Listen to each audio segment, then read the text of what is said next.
శ్రీ మహాగణాధిపతయే నమః, శ్రీమాత్రే నమః. మాచిరాజ్ భక్తి ప్రేక్షకులందరికీ నమస్కారం. డిసెంబర్ 1వ తేదీ నుంచి డిసెంబర్ 10వ తేదీ వరకు మేషాది ద్వాదశ రాశులకి 10 రోజులు రాశి ఫలితాలు ఎలా ఉంటాయో, ఈ 10 రోజుల్లో గ్రహాల సంచారం ఎలా ఉందో, గ్రహాల సంచారం బట్టి ఏ గ్రహాలు అనుకూలిస్తున్నాయో, ఏ గ్రహాలు అనుకూలించట్లేదో, గ్రహం అనుకూలించినప్పుడు ఆ గ్రహం అనుకూలించాలంటే ఎలాంటి పరిహారాలు చేసుకోవాలో, ఎలాంటి దానాలు ఇచ్చుకోవాలో, ఏ మంత్రం చదువుకోవాలో, అదేవిధంగా ఏ స్తోత్రాలు వినాలో, ఏ దేవీ దేవతల ఆలయ దర్శనం చేసుకోవాలో, ఈ 10 రోజుల్లో కూడా ద్వాదశ రాశుల వాళ్ళకి రాశి ఫలితాలు ఎలా ఉంటాయో ఈ వీడియోలో మనం తెలుసుకుందాం. తదుపరి ధనుస్సు రాశి. ధనుస్సు రాశి వాళ్ళకి డిసెంబర్ 1 నుంచి డిసెంబర్ 10 మధ్యలో గ్రహాల సంచారం పరిశీలిస్తే ఈ 10 రోజుల్లో సూర్యుడు 12వ స్థానంలో వ్యతిరేక ఫలితాలు ఇస్తున్నాడు. రవి వ్యయంలో ఉన్నాడు. ఆఫీసులో రహస్య శత్రువులు పెరుగుతారు. పైకి చిరునవ్వు నవ్వుతూ మీ వెనక గోతులు తీసి మిమ్మల్ని వెనక్కి లాగాలని ప్రయత్నించే వాళ్ళు ధనుసు రాశి వాళ్ళకి ఆఫీసులో విపరీతంగా పెరుగుతారు. అలాంటి వ్యక్తుల విషయంలో జాగ్రత్తగా ఉండాలి. రాజకీయాల్లో ఉన్న వాళ్ళకి వెన్నుపోటు పొడిచే అవకాశాలు ఉన్నాయి. మీ పదవి లాక్కోవటానికి ప్రయత్నం చేస్తారు. అలాగే తండ్రి వైపు బంధువులు కూడా పైకి చిరునవ్వులు చిమ్ముతూ వెనక విషం కక్కుతూ తండ్రితో గొడవలయ్యేలాగా చేస్తారు. మీ ఫ్యామిలీ రిలేషన్లు దెబ్బతినేలా చేస్తారు. కాబట్టి ధనుస్సు రాశి వాళ్ళు ప్రధానంగా ఇంటర్నల్ పాలిటిక్స్ విషయంలో జాగ్రత్తగా ఉండాలి. ఆఫీసులో అయినా సరే, ఫాదర్ సైడ్ రిలేటివ్స్ విషయంలో అయినా సరే, పాలిటిక్స్లో అయినా సరే, ఇంటర్నల్ పాలిటిక్స్ వల్ల బాగా దెబ్బతినే అవకాశాలు ఎక్కువగా ఉన్నాయి. ఈ ఇంటర్నల్ పాలిటిక్స్ అనేవి రవి వ్యయస్థానంలో సంచారం వల్ల ఈ 10 రోజుల్లో ధనుసు రాశి వాళ్ళకి కనిపిస్తూ ఉంటాయి. ధనుసు రాశి వాళ్ళు ఆఫీసులో ఎంత హార్డ్ వర్క్ చేసినా సరే రికగ్నైజేషన్ లేకుండా క్రెడిట్ మొత్తం ఆఫీసులో వేరే వాళ్లకు వెళ్ళిపోతూ ఉంటుంది. 12వ ఇంట్లో రవి సంచారం, వ్యయంలో రవి సంచారం వల్ల ధనుసు రాశి వాళ్ళకి ఈ 10 రోజుల్లో ఈ రకమైనటువంటి ఫలితాలు కనిపిస్తూ ఉంటాయి. ఇవన్నీ తొలగిపోవాలంటే బ్రహ్మాస్త్రంలాగా ఆదిత్య హృదయం పనిచేస్తుంది. ప్రతిరోజు ఆదిత్య హృదయం వినండి. ఈ సమస్యల నుంచి బయటపడచ్చు. సూర్యుడికి సంబంధించిన ఓం సవిత్రే నమః అనే మంత్రం రోజు 12 సార్లు చదువుకోండి. ప్రతిరోజు రాగి చెంబులో నీళ్లు తీసుకొని అందులో ఎర్ర పుష్పాలు వేసి ఎండుమిరపకాయ గింజలు, ఎండుమిరపకాయ విత్తనాలు కొన్ని వేసి తూర్పు వైపు తిరిగి ఆ నీళ్లు మొక్కలో పోస్తూ ఓం ఘృణి సూర్య ఆదిత్యోమని స్మరించుకోండి. ఎండుమిరపకాయ గింజలు వేసి నీళ్లతో సూర్యుడికి అర్ఘ్యమిస్తే ఇంటర్నల్ పాలిటిక్స్ అన్నీ మటుమాయమైపోతాయి. సూర్యుడిచ్చే వ్యతిరేక ఫలితాలన్నీ తొలగిపోతాయి. అలాగే నానబెట్టిన గోధుమలు బెల్లంతో కలిపి ఆవుకు తినిపించడం, కేజింబావు గోధుమలు ఎర్ర వస్త్రంలో మూటగట్టి బ్రాహ్మణుడికి దానం ఇవ్వటం ద్వారా కూడా ధనుసు రాశి వాళ్ళకి 12వ ఇంట్లో రవి ఇచ్చే వ్యతిరేక ఫలితాలు తొలగిపోతాయి. అప్పుడు 10 రోజులు అనుకూల ఫలితాలు పొందవచ్చు. అలాగే ధనుసు రాశి వాళ్ళకి బుధుడు 11, 12 స్థానాల్లో సంచారం చేస్తున్నాడు. మొదటి 6 రోజులు 11వ సంచారం, తర్వాత 4 రోజులు 12వ సంచారం. అంటే డిసెంబర్ 1 నుంచి డిసెంబర్ 6 వరకు ధనుసు రాశి విద్యార్థులకు తిరుగులేదు. బ్రహ్మాండమైన ర్యాంకులు వస్తాయి. కాంపిటేటివ్ ఎగ్జామ్స్లో రాణిస్తారు. క్లాస్లో నెంబర్ 1 ర్యాంకులో ఉంటారు. జ్ఞాపక శక్తి బ్రహ్మాండంగా ఉంటుంది. ఆఫీసులో ఎన్ని టెన్షన్స్ ఉన్నా మొదటి 6 రోజుల్లో కొత్త జాబ్ కోసం ఇంటర్వ్యూకి వెళితే ధనుసు రాశి వాళ్ళు కొత్త జాబ్లో సెలెక్ట్ అవుతారు. క్వాలిఫికేషన్కి తగిన కొత్త జాబ్ వస్తుంది, మంచి ప్యాకేజ్ వస్తుంది. కాబట్టి కొత్త జాబ్ కోసం ఇంటర్వ్యూకి వెళ్ళాలంటే ధనుసు రాశి వాళ్ళు డిసెంబర్ 1 నుంచి డిసెంబర్ 6 మధ్యలో వెళ్ళండి. కొత్త జాబ్ వచ్చే యోగం ఉంది. బిజినెస్ కూడా డిసెంబర్ 1 నుంచి డిసెంబర్ 6 వరకు బ్రహ్మాండమైనటువంటి లాభాలు అనేవి బిజినెస్లో కనిపిస్తాయి. అయితే తర్వాత 4 రోజులు బుధుడు 12వ ఇంట్లో ఉన్నాడు. అంటే డిసెంబర్ 7, డిసెంబర్ 8, డిసెంబర్ 9, డిసెంబర్ 10 ఈ 4 రోజుల్లో మాత్రం విద్యార్థులు ఎంత బాగా చదివి ఎగ్జామ్కి వెళ్ళినా టైంకి చదివింది గుర్తురాదు. కొత్త జాబ్ కోసం ఇంటర్వ్యూకి ఎంత బాగా ప్రిపేర్ అయ్యి వెళ్ళినా ఇంటర్వ్యూలో గుర్తురాదు. లాస్ట్ రౌండ్లో ఫెయిల్ అయిపోతారు.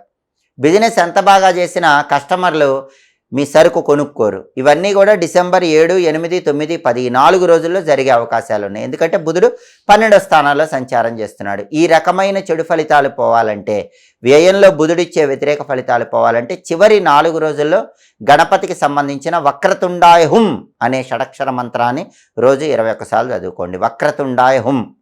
అలాగే గణపతికి సంబంధించిన సంకటనాశక గణేష స్తోత్రం చాంటింగ్ వినండి.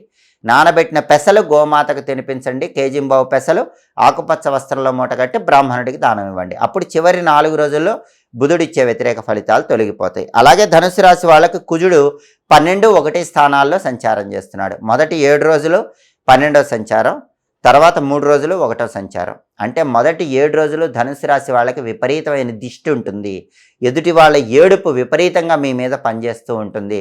శత్రువులు మీకు విపరీతమైన ఇబ్బందులు మొదటి 7 రోజుల్లో కలిగిస్తారు. తర్వాత 3 రోజులు మాత్రం తన కోపమే తన శత్రువు అన్నట్లుగా మీ కోపమే మీకు శత్రువులా ఉంటుంది. మీ కోపం వల్లే ఫ్యామిలీలో గొడవలయ్యే అవకాశం ఉంది. మీ కోపం వల్లే ఆఫీసుల్లో కానీ బిజినెస్ ప్లేస్లో కానీ గొడవలయ్యే అవకాశం ఉంది. అంటే కుజుడు ధనుసు రాశి వాళ్ళకి 10 రోజుల్లో యోగించట్లేదు. కాబట్టి మొదటి 7 రోజుల్లో కనుదిష్టి, ఎదుటి వాళ్ళ ఏడుపు వల్ల వచ్చే సమస్యల నుంచి బయటపడటానికి, తర్వాత 3 రోజుల్లో మీ కోపం వల్లే ఇంటా బయట వచ్చే గొడవలను అధిగమించడానికి కుజుడిని ప్రసన్నం చేసుకోవాలి. నరసింహస్వామి ఆలయ దర్శనం చేయాలి. ఓం నమో నారసింహాయ అనే మంత్రం రోజు 21 సార్లు చదువుకోవాలి. లక్ష్మీ నృసింహ కరావలంబ స్తోత్రం చాంటింగ్ వినాలి. నానబెట్టిన కందులు బెల్లంతో కలిపి ఆవుకు తినిపించాలి. కేజింబావు కందులు ఎర్ర వస్త్రంలో మూటగట్టి దానం ఇవ్వాలి. అలా చేస్తే కుజుడు 12, 1 స్థానాల్లో ఇచ్చే వ్యతిరేక ఫలితాలు తొలగిపోతాయి. కుజుడి బలం లేదు కాబట్టి ప్రాపర్టీస్ కొనడానికి అమ్మటానికి కూడా ధనుసు రాశి వాళ్ళకి బలం లేదు. రియల్ ఎస్టేట్ డల్గా ఉంటుంది. బ్యాంకు లోన్లు శాంక్షన్ అవ్వటం కష్టంగా ఉంటుంది. బ్రదర్స్తో కూడా గొడవలు అయ్యే అవకాశం ఉంది. ఇవన్నీ తొలగిపోవటానికి బ్రహ్మాస్త్రంలాగా లక్ష్మీ నరసింహస్వామి ఆలయ దర్శనం విశేషంగా సహకరిస్తుంది. లక్ష్మీ నృసింహ కరావలంబ స్తోత్రం చాంటింగ్ కుజుడి వ్యతిరేక ఫలితాలన్నీ తొలగింపజేసి అద్భుతమైన ఫలితాలను కలిగింపజేస్తుంది. ఈ సమస్యల నుంచి బయటపడటానికి సహకరిస్తుంది. అలాగే ధనుసు రాశి వాళ్ళకి శుక్రుడు కూడా 12వ ఇంట్లో వ్యతిరేక ఫలితాలు ఇస్తున్నాడు. శుక్రుడు 12వ ఇంట్లో ఉండటం వల్ల మనీ ఎక్స్పెండిచర్ విపరీతంగా ఉంటుంది. రూపాయి ఖర్చు పెట్టే చోట 10 రూపాయలు ఖర్చు పెడుతూ ఉంటారు. సినిమా, టీవీ రంగాల్లో, సంగీత నాట్య రంగాల్లో ఎంత కష్టపడ్డా సక్సెస్ రావటం లేట్ అవుతూ ఉంటుంది. ఈ మనీ ఎక్స్పెండిచరు, కళారంగంలో సక్సెస్ అవ్వలేకపోవటం, ఈ సమస్యల నుంచి బయటపడాలంటే, వ్యయంలో శుక్రుడు ఇచ్చే వ్యతిరేక ఫలితాలు పోవాలంటే శ్రీమాత్రే నమః మంత్రం రోజు 21 సార్లు చదువుకోండి. లలితా సహస్రనామ స్తోత్రం చాంటింగ్ వినండి. లలితా అమ్మవారి ఆలయంలో ధ్వజస్తంభం దగ్గర నువ్వుల నూనె దీపం వెలిగించుకోండి. నానబెట్టిన అలసందలు గోమాతకు తినిపించడం, కేజింబావు అలసందలు తెల్ల వస్త్రంలో మూటగట్టి బ్రాహ్మణుడికి దానం ఇవ్వటం ద్వారా వ్యయంలో శుక్రుడిచ్చే వ్యతిరేక ఫలితాలు తొలగిపోతాయి. దానివల్ల కళారంగంలో బాగుంటుంది, వృధా ఖర్చులు తగ్గిపోతాయి. అంటే ధనుసు రాశి వాళ్ళకి ఈ 10 రోజుల్లో రవి బలం లేదు, శుక్రుడి బలం లేదు, కుజుడి బలం లేదు. బుధుడు మాత్రం మొదటి 6 రోజుల్లో యోగిస్తున్నాడు. చివరి 4 రోజుల్లో బుధుడి బలం కూడా లేదు. కాబట్టి గ్రహాల వ్యతిరేకత పోవటానికి పరిహారాలు పాటించుకోండి. అప్పుడు డిసెంబర్ 1 నుంచి డిసెంబర్ 10 మధ్యలో వ్యతిరేక ఫలితాలన్నీ తొలగింపజేసుకొని ధనుసు రాశి వాళ్ళు అనుకూల ఫలితాలు అందిపుచ్చుకోవచ్చు. గోచార పరంగా 12 రాశుల వాళ్ళకి కొన్ని గ్రహాల అనుకూలత, కొన్ని గ్రహాల వ్యతిరేకత అనేది ఎప్పుడూ కనిపిస్తూనే ఉంటుంది. అయితే గ్రహాల అనుకూలత, గ్రహాల వ్యతిరేకత ఎలా ఉన్నా చాలామందికి అప్పుల సమస్యలు ఎక్కువగా ఉంటాయి.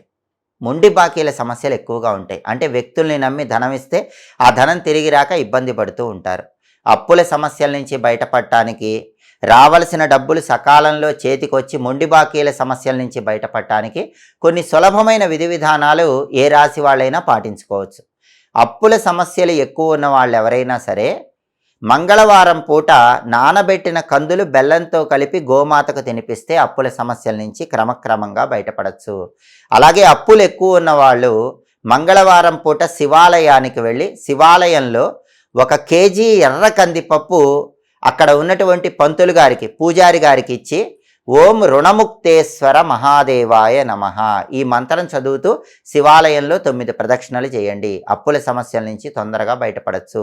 అప్పులు ఎక్కువగా ఉన్నవాళ్ళు మంగళవారం పూట కుజదీపాన్ని మీ ఇంట్లో వెలిగించుకోండి. కుజదీపం ఎలా వెలిగించాలంటే మంగళవారం స్నానం చేశాక మీ ఇంట్లో దక్షిణం వైపు ఒక పీట ఉంచండి. ఆ పీట మీద బియ్యపిండితో ముగ్గు వేయండి. ఒక మట్టి ప్రమిదలో ఇంకొక మట్టి ప్రమిద ఉంచి నువ్వుల నూనె పోసి 9 ఎరుపు ఒత్తులు తీసుకుని ఆ 9 ఎరుపు ఒత్తులు కలిపి ఒకే ఒత్తిగా చేసి ఆ ఒత్తి దక్షిణం వైపు వెలిగేలాగా దీపం పెట్టండి. దీన్ని కుజ దీపం అంటారు, రుణ నివారణ దీపం అంటారు. అంటే మంగళవారం పూట కుజుడికి ఇష్టమైన దిక్కు దక్షిణ దిక్కు కాబట్టి స్నానం చేశాక హాల్లో దక్షిణం వైపు, కుజుడికి ఎరుపు రంగు అంటే ఇష్టం కాబట్టి, కుజుడికి 9 అంకె ఇష్టం కాబట్టి 9 ఎర్ర ఒత్తులు కలిపి ఒక ఒత్తిగా చేసి దక్షిణం వైపు ఆ ఒత్తి కనీసం గంట సేపు వెలిగేలా దీపం పెడితే ఈ కుజ దీపం వల్ల క్రమక్రమంగా అప్పుల బాధల నుంచి బయటపడచ్చు. ఎర్ర ఒత్తులు లేకపోతే ఒత్తులకి పూర్తిగా కుంకుమ రాయండి, అప్పుడు అవి ఎర్ర ఒత్తులు అవుతాయి. ఇలా కుజదీపం పెట్టండి, అప్పుల సమస్యల నుంచి బయటపడండి.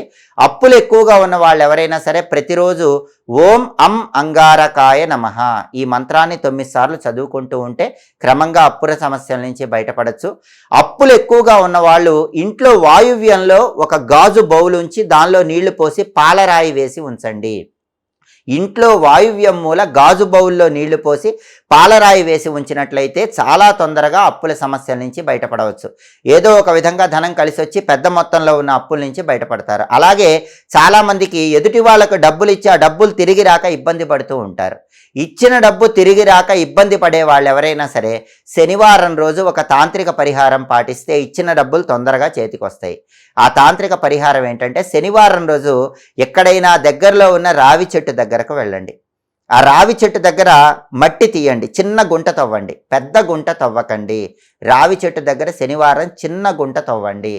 దేవాలయంలో రావి చెట్టు అయినా మీ ఇంటికి దగ్గరలో ఉన్న రావి చెట్టు అయినా ఏ రావి చెట్టు అయినా సరే శనివారం చిన్న గుంట తవ్వి ఆ గుంటలో నల్ల మినుములు, పెరుగు ఈ రెండింటినీ కలిపి పోస్తూ మీకు డబ్బులు ఇవ్వాల్సిన వ్యక్తుల పేర్లు చెప్పుకోండి. వాళ్ళ పేర్లు చెప్తూ నల్ల మినుములు, పెరుగు ఈ రెండింటిని ఆ గుంటలో పోసి మట్టి కప్పేసి ఇంకా మళ్ళీ రావి చెట్టు వైపు చూడకుండా అంటే వెనక్కి తిరిగి చూడకుండా ఇంటికి వచ్చేసేయండి. ఇలా కనీసం 9 శనివారాలు చేయండి. 9 శనివారాలు ఈ తాంత్రిక పరిహారం చేస్తే మీకు రావలసిన డబ్బులు తొందరగా చేతికి వస్తాయి. ఈ తాంత్రిక పరిహారం చేసినప్పటికీ ఇంకా ఇవ్వవలసిన వాళ్ళు ఇవ్వక ఆలస్యం చేస్తూ ఉన్నట్లయితే మన్య సూక్త పారాయణ అని ఒక ప్రత్యేకమైన పారాయణ ఉంటుంది. మంగళవారం రోజు ఆంజనేయ స్వామి ఆలయంలో మన్య సూక్త పారాయణ 108 సార్లు పంతులు గారితో చేయించుకోండి.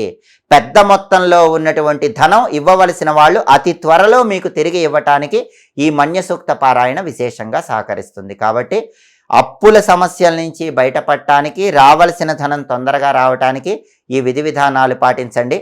ఎప్పటికప్పుడు వారఫలాలు, మాసఫలాలు, దినఫలాలు వీటన్నిటి గురించి తెలుసుకోవాలంటే గ్రహాల సంచారం బట్టి, గ్రహాల సంచారంలో మార్పును బట్టి ఏ గ్రహాలు యోగిస్తున్నాయో ఏ గ్రహాలు యోగించటం లేదో తెలుసుకోవాలనుకుంటే మాచిరాజు భక్తి ఛానల్ తప్పకుండా చూడండి. మా వీడియోస్ మీకు నచ్చినట్లయితే మా ఛానల్ లైక్ చేయండి, కామెంట్ చేయండి. మా ఛానల్ వీడియోస్ 10 మంది మిత్రులకు షేర్ చేయండి. మా ఛానల్ సబ్స్క్రైబ్ చేసుకోండి. పక్కనున్న బెల్ సింబల్ నొక్కటం మాత్రం మర్చిపోకండి. సర్వే జనాః సుఖినో భవంతు. స్వస్తి.